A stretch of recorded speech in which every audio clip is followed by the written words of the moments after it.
నమస్తే, welcome to Andhraprabha. నేను Raghunandan. Parliament ప్రశ్నోత్తరాల సందర్భంగా ఒక లేవనెత్తిన ప్రశ్న ఏమిటి అంటే జన్ధన్ ఖాతాల గురించి. అయితే దేశవ్యాప్తంగా 56 కోట్ల జన్ధన్ ఖాతాలు ఉంటే, అంటే దాదాపు 13 కోట్ల వరకు ఇనాక్టివ్గానే ఉన్నాయి అనే సమాధానం వచ్చింది. ఒక రకంగా చూడాలంటే 13 కోట్లు ఇనాక్టివ్గా ఉన్నాయి. మరి మిగతా అంటే ఈ 23% ఇనాక్టివ్ అంటే దాదాపు 77% యాక్టివ్గానే ఉన్నాయని అర్థం. అయితే ఈ ఇనాక్టివ్గా ఉండడానికి గల కారణాలేంటి? అది కేంద్ర ప్రభుత్వం వైఫల్యమా? లేకపోతే కేంద్ర ప్రభుత్వం ఈ ఖాతాలు తీసిచ్చిన తర్వాత రాష్ట్ర ప్రభుత్వం సంక్షేమ పథకాలు వేసే విషయంలో వీటిని ఉపయోగించుకోకపోవడం వలన? లేకపోతే బ్యాంకర్స్ ఈ వ్యవస్థ మీద పూర్తి అవగాహన కస్టమర్లకు కల్పించకపోవడం వలన? దాదాపు 2 సంవత్సరాలు ట్రాన్సాక్షన్ చేయని క్రమంలో దాన్ని ఇనాక్టివ్ అకౌంట్ అంటున్నారు. మరి దీనికి కారణం ఏంటి? ఇదంతా ఒక ఎత్తు అయితే, ఇప్పుడు రీకేవైసీ చేయడానికి మనం ఏం చేయాలి? దానికి ప్రాసెస్ ఏంటి? దానికి ఏమైనా డబ్బులు అవుతాయా? అండ్ అది చేయించుకోవడం వల్ల ఉపయోగం ఏంటి? ఇవన్నీ మనం మాట్లాడదాం. మనతో పాటు ఆర్థిక రంగ విశ్లేషకులు డాక్టర్ చిట్టెడ్డి కృష్ణారెడ్డి గారు ఉన్నారు. వారిని అడిగి పూర్తి వివరాలు తెలుసుకుందాం. కృష్ణారెడ్డి గారు నమస్తే అండి, వెల్కమ్ టు ఆంధ్రప్రభ. నమస్తే అండి సార్. ఇప్పుడు ఈ 13 కోట్ల ఖాతాలు ఇనాక్టివ్ అంటే దాదాపు 23% అవుతుంది. ఇప్పుడు దీన్ని ఎట్లా అర్థం చేసుకోవాలి ఇనాక్టివ్ అనే దాన్ని? దీంట్లో 2 ముఖ్య విషయాలు చూడాలండి. ఒకటి ఏంటంటే చాలా మంది ప్రజలు ఇప్పటికి కూడా బ్యాంక్ అకౌంట్లు అప్పుడు ప్రభుత్వం ఏదైనా లబ్ధి చేకూరుతుందేమో, ప్రభుత్వాల నుంచి ఏదైనా సంక్షేమ పథకాలు అందుతాయన్న ఆశతో కూడా ప్రతి వాళ్ళు ఒక బ్యాంక్ అకౌంట్ ఉండాలి, జన్ధన్ అకౌంట్లు ఫ్రీగా ఇస్తున్నారట, తీసుకుందాంలే, ఉండనైతే ఉండనియండి, ఒక అకౌంట్ ఫ్రీగానే అంటున్నారు కదా అని జనాలు కూడా పెద్ద ఎత్తున్నే బ్యాంకుల అకౌంట్లు తీసుకోవడానికి ఆసక్తి చూపించారు. రెండోది, ఇవాళ ఆ యొక్క ప్రజలు బ్యాంకింగ్ సేవలను అందుబాటులోకి వచ్చిన తర్వాత, అంటే ఇటు మహిళా సంఘాల రూపాలు కావచ్చు, ప్రభుత్వాలు సంక్షేమ పథకాలను నేరుగా ఈ డీబీటీల ద్వారా ఎప్పుడైతే వేస్తున్నారో, ఈ సంక్షేమ పథకాలు అందుతున్న నేపథ్యంలో ఈ జన్ధన్ అకౌంట్ల పైన చాలా పరిమితులు ఉంటాయి. అంటే ఒక నగదుని ఒక అకౌంట్ నుంచి మరొక అకౌంట్కు ట్రాన్స్ఫర్ చేయాలన్నా, లేదా డబ్బులు పెద్ద మొత్తంలో ఏదైనా అవసరాల కోసం కావచ్చు, లేదంటే ఏదైనా ఆస్తులను అమ్ముకున్నప్పుడు వచ్చిన డబ్బులను జమ చేసుకోవాలన్నా, ఇట్లాంటి వాటిపైన కొన్ని పరిమితులు అనేటువంటిది జనరల్గా ఈ జన్ధన్ అకౌంట్లో ఉంటాయి.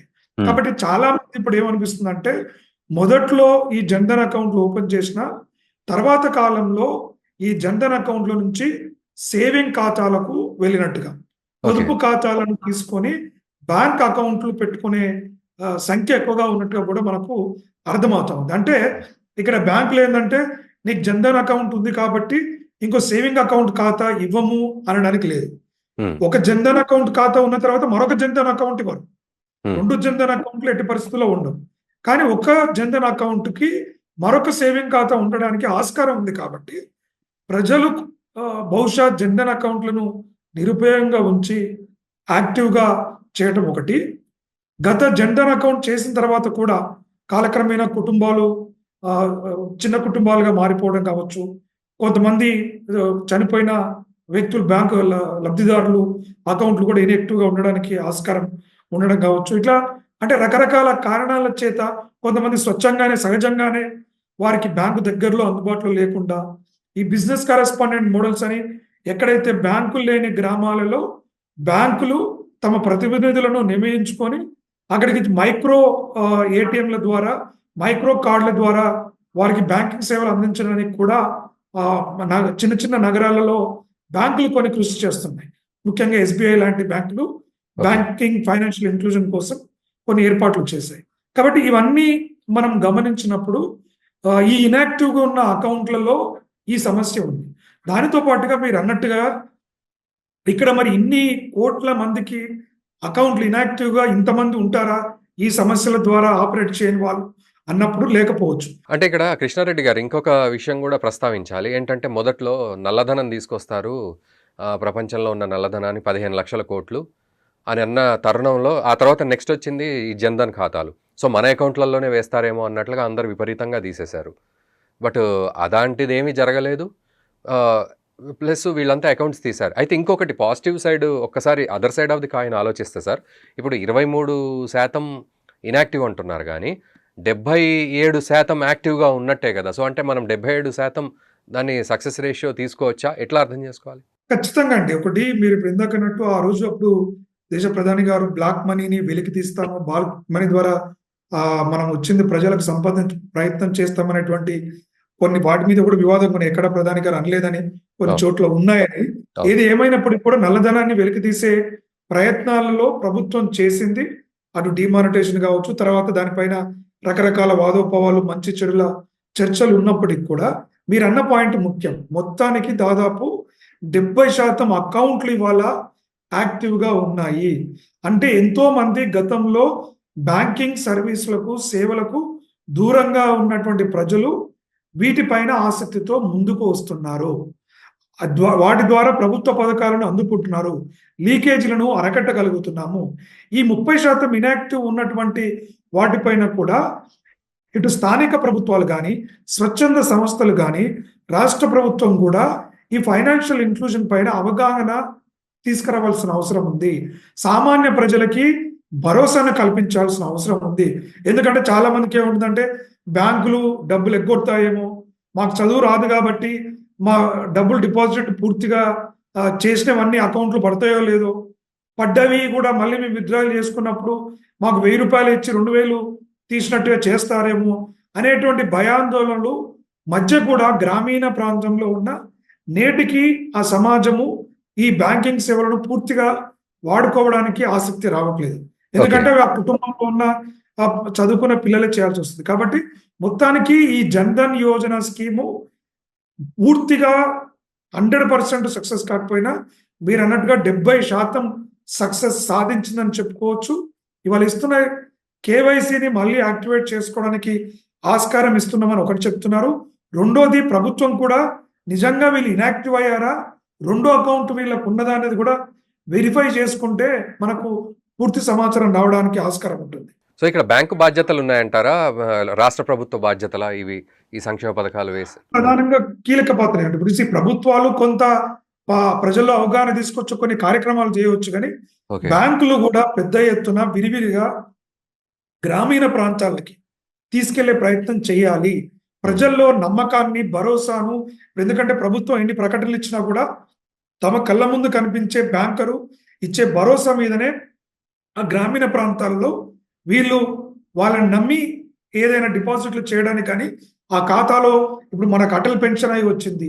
అనేక రకాల ఇన్సూరెన్స్ స్కీమ్స్ కూడా చాలా తక్కువ అమౌంట్‌కి లబ్ధి పొందే అనేక స్కీమ్‌లను ప్రభుత్వం తీసుకొచ్చినప్పుడు, ఆ ప్రయోజనాలన్నిటిని కూడా పేద ప్రజలకి విరివిరిగా గ్రామాలలో పెద్ద ఎత్తున వాలంటీర్ వ్యవస్థను కూడా ఏర్పాటు చేసుకొని, ఒక స్వచ్ఛందంగా అంటే వాళ్ళు మాకు రూల్ బుక్‌లో మా ఉద్యోగ బాధ్యతగా లేదు అనేటువంటిది కాకుండా, ఒక సామాజిక ఒక పౌరునిగా, ఒక బ్యాంకింగ్ రంగంలో పనిచేసే వ్యక్తిగా బాధ్యతగా కూడా చేయాల్సిన అవసరం ఉంది. ఆ కార్యక్రమాలను ప్రభుత్వాలు కూడా సిఎస్ఆర్ యాక్టివిటీ కింద గుర్తించి బ్యాంకులకు అవసరమైన ప్రోత్సాహకాలను ఇచ్చినట్లయితే ఇటు రాష్ట్ర ప్రభుత్వం గాని, ఇటు కేంద్ర ప్రభుత్వం గాని ఈ ఇనాక్టివ్‌గా ఉన్న అకౌంట్స్‌ను యాక్టివేట్ చేయొచ్చు.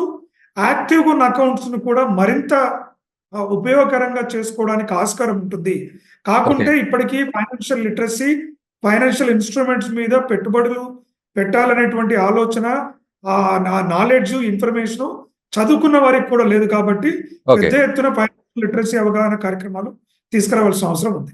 ఓకే. కృష్ణారెడ్డి గారు అంటే ఫైనల్‌గా రీకేవైసీ ఎట్లా చేసుకోవాలనేది మన వ్యూవర్స్‌కి ఒకసారి చెప్తారా? కాస్త. రీకేవైసీ చాలా సింపుల్ అండి. ఎవరైనా మీకున్న ఆధార్ కార్డ్ లేదా ఒకవేళ ఆధార్ కార్డ్ లేదనుకున్నా మీకు ఓటర్ ఐడీ కార్డ్ ఉన్నప్పటికి కూడా బ్యాంకుకు వెళ్ళి ఆ పత్రాన్ని మీ బ్యాంక్ అకౌంట్ పాస్‌బుక్ ఉంటే పాస్‌బుక్ లేదా అకౌంట్ నంబర్‌ని తీసుకువెళ్ళి బ్యాంకు వద్ద గనక చూపించినట్లయితే మీ ఈకేవైసీ అనేటువంటిది పూర్తిగా ప్రక్రియ పూర్తవుతుంది. మీకు ఒకవేళ బిజినెస్ కరెస్పాండెంట్స్ మీకు గ్రామీణ ప్రాంతాల్లో చాలా బ్యాంకులు వాళ్ళ బిజినెస్ కరెస్పాండెంట్స్ ఎవరైతే ఉన్నారో వారికి ఇచ్చినా కూడా మీకు ఈకేవైసీ చేసి మీ అకౌంట్ ఈకేవైసీ ప్రధాన ఉద్దేశం ఏంటంటే మీరు ఇంకా సజీవంగానే ఉన్నారు, మీకు అకౌంట్ అవసరం ఉన్నది, తద్వారా మీరు కార్యకలాపాలు బ్యాంకుతో కొనసాగించడానికి ఆసక్తి ఉన్నారని చెప్పడానికి తీసుకునేటువంటి ఒక రుజువు పత్రం కాబట్టి మీ దగ్గర ఉన్న ఏ పత్రాన్నైనా ముఖ్యంగా ఆధార్ కార్డు ఉంటే చాలా సులువవుతుంది. లేదా ఓటర్ ఐడి కార్డు ఉన్నా, రేషన్ కార్డు ఉన్నా తీసుకెళ్ళినప్పుడు కూడా బ్యాంకులు అనుమతించడానికి ఆస్కారం ఉంటుంది. ఒక ఫోటోగ్రాఫు, ఒక పత్రాన్ని జిరాక్స్ తీసుకొని వెళ్ళి మీ అనుకున్న బ్యాంకులో కనుక సమర్పిస్తే మీకు తర్వాత భవిష్యత్తులో ఏ రకంగానైనా అకౌంట్ వాడుకోవడానికి ఆస్కారం ఉంటుంది. సో ఎవరైతే ఈ ఈకేవైసీ చేయాలనుకున్న వాళ్ళు మనకు సెప్టెంబర్ 30th 2025 అంటే సెప్టెంబర్ 30వ తారీఖు 2025 వరకు మీకు సమీపంలో ఉన్న బ్యాంక్ బ్రాంచ్ కానీ లేదా మీకు బ్యాంక్ మిత్రాలు కానీ బ్యాంకు కరెస్పాండెంట్స్ ఎవరైతే ఉన్నారో వారి ద్వారా మీ యొక్క జిరాక్స్ పత్రాన్ని సమర్పించినట్లయితే మీ అకౌంట్ మళ్ళీ యాక్టివ్లోకి వస్తుంది. మీరు ప్రభుత్వ సంక్షేమాలతో పాటు అనేక రకాలైన పెట్టుబడులు మీ కార్యక్రమాలను కొనసాగించడానికి సెప్టెంబర్ 30, 2025 లోపు చేసుకుంటే మీ అకౌంట్ పూర్తిగా అందుబాటులోకి వస్తుంది. సో దీనికి మళ్ళీ డబ్బులు కట్టాలని కొంతమంది అనవసరమైన ప్రాపగాండా చేస్తున్నారు సార్ ఈ రీకేవైసీ చేయడానికి. సో నిజంగా డబ్బులు కట్టే సిచ్యువేషన్ ఉందా? జన్ధన్ అకౌంట్లకి ₹1 కూడా ఈ కేవైసీకి అవసరం లేదు. ఈ అకౌంట్ లో పెనాల్టీలు కూడా ఉండవు. కొంతమంది అంటారు మీరు మినిమం బ్యాలెన్స్ మెయింటెనెన్స్ చేయలేదు కదా, బ్యాంక్ వెళ్ళారు అనుకో మీ దగ్గర నుంచి 2000, 3000 కట్ అయితే అందులో పైసలు వేయగానే కట్ అయిపోతాయి, ఇక మీకు నష్టం అయిపోతుంది. అది సేవింగ్ అకౌంట్ వాళ్ళకి మినిమం డిపాజిట్ లేకుంటే అవుతాయి, కానీ జన్ధన్ అకౌంట్ లోకి అటువంటి ప్రాబ్లమే లేదు. కాబట్టి నిర్భయంగా మీరు వెళ్ళి ఈ కేవైసీ సబ్మిట్ చేసుకొని దాన్ని యాక్టివేట్ చేసుకోవచ్చు. 0 అకౌంట్స్ కాబట్టి ఇబ్బంది లేదు. సో ఓవరాల్గా ఈ జన్ధన్ అకౌంట్ మీద మీరు ఒక కంక్లూజన్ ఇవ్వండి సార్. అంటే ప్రతి ఒక్కరికి ఇది ఉపయోగపడే విధంగానే ఉంది అనే విషయంలో ఎలాంటి కంక్లూజన్ ఇస్తారు? జన్ధన్ అకౌంట్ అనేటువంటిది ప్రతి వ్యక్తి, ప్రతి కుటుంబంలోని ప్రతి యువతి యువకులు కావచ్చు, ఒక సామాన్యంగా జీవనం సాగించే కుటుంబం సైతం బ్యాంకుల సేవలను పొందడానికి అకౌంట్ అనేది ఖచ్చితంగా అవసరం.